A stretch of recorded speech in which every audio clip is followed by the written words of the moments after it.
Assalamualaikum warahmatullahi wabarakatuh. Jadi di sini kami ada Dayang Putri Mahandika absen 5, ada Rahma Yuni Lestari absen 25, ada Syakira Rahmati Farah absen 30, dan ada saya sendiri Sylvia Majija Maulida absen 33. Di sini kami akan menjelaskan tentang tugas ekonomi dari Bu Supatmiatun, tentang apa itu pasar modal, apa saja fungsi dan manfaat pasar modal, serta apa saja sih contoh dari pasar modal itu sendiri.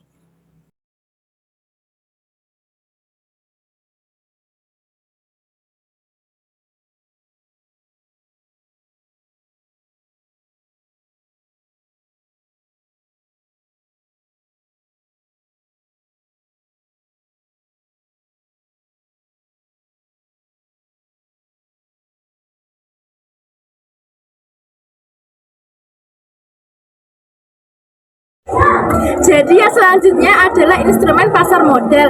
Satu, saham yaitu surat berharga yang menjadi bukti kepemilikan atas perusahaan. Dua, reksadana sebagai instrumen investasi yang menjadi wadah untuk pengumpulan serta pengelolaan dana beberapa investor. Tiga, surat utang atau obligasi sebagai kepemilikan. Surat utang dapat dipindahtangankan dan pemegangnya memiliki hak untuk memperoleh bunga serta pelunasan utang pada jangka yang telah ditentukan. 4. ETF sama seperti reksadana dapat dikumpulkan secara kolektif, tetapi EFT bisa diperdagangkan di bursa efek layaknya saham. 5. Derivatif yaitu bentuk turunan dari saham. Terdapat dua jenis derivatif di pasar modal Indonesia, warrant dan right.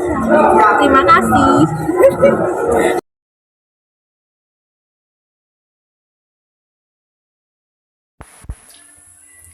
Apa saja fungsi dan manfaat pasar modal? Fungsi dan manfaat pasar modal. Satu, sebagai sarana pendanaan usaha atau sarana perusahaan emiten untuk mendapatkan dana dari investor atau masyarakat.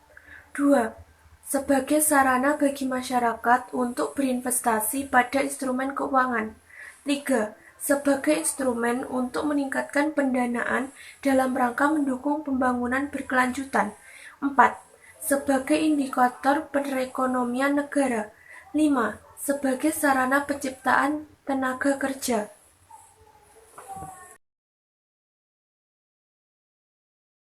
Apa aja sih contoh dari pasar modal? Yang pertama, ada Bursa Efek Indonesia atau BEI. BEI merupakan mall yang menyediakan tempat kepada berbagai pihak untuk melakukan proses interaksi jual beli. Yang kedua, ada IDX. IDX merupakan penggabungan dari Bursa Efek Jakarta atau BEJ dan Bursa Efek Surabaya atau BES. Yang ketiga, ada Bursa Malaysia atau KLSA.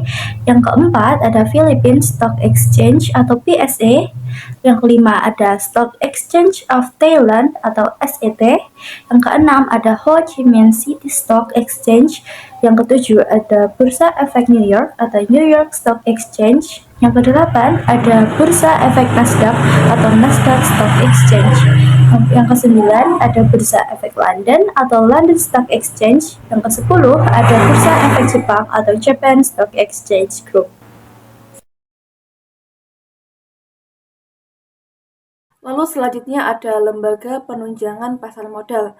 Berdasarkan ojk.go.id, lembaga penunjangan adalah institusi penunjangan yang turut serta mendukung pengoperasian pasar modal dan bertugas dan berfungsi melakukan pelayanan kepada pegawai dan masyarakat umum. Lembaga penunjangan ini terdiri dari bank kustodian, biro administrasi efek, wali amanat, dan pemeringkatan efek. Itu tadi tentang apa itu pasar modal, apa saja manfaat dan contoh pasar modal, dan fungsi dari pasar modal itu sendiri. Dari saya, Sylvia Majja Maulida, ada juga rekan saya, Daya Putri Mahanika, Rahma Yuni Lestari, dan Syakira Rahmati Farah, mengucapkan mohon maaf bila ada salah kata, akhir kata, wabillahi taufiq wal hidayah, wassalamualaikum warahmatullahi wabarakatuh.